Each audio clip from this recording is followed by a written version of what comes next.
Hi guys, preparation na naman tayo para sa isa na namang long ride kasama ang tropa. At ito na nga, NK450 out, Aerox in.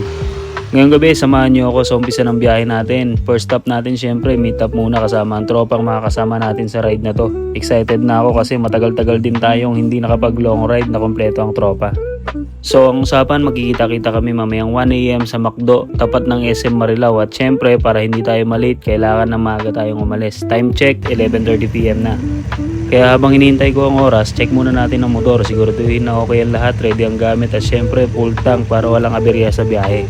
Mukhang mahaba-habang kwentuhan at tawanan na naman to kasama ang tropa. Kaya tara guys, samahan nyo ako, punta na natin sila at simulan na natin ang isa na namang solid na ride.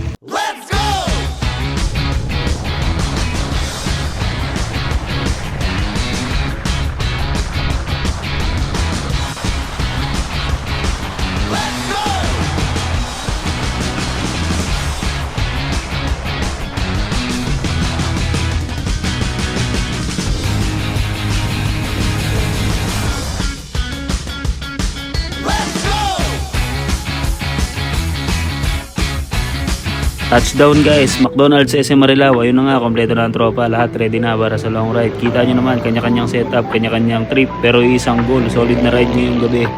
So para sa first stop ng itinerary, syempre hindi pwedeng chill lang, bakbakan agad. Diretso na tayo sa new highest point.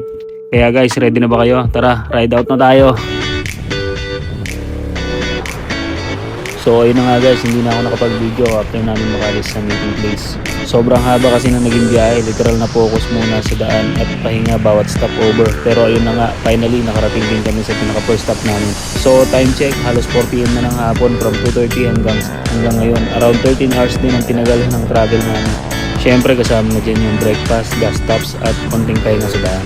Grabe, sulit yung pagod dahil ito na nga guys, narating na namin yung isa sa pinakamataas na lugar dito sa Pilipinas. Ibang klase yung view, ibang klase yung hangin, mapapasabi ka na lang talaga ng worth it lahat ng pagod.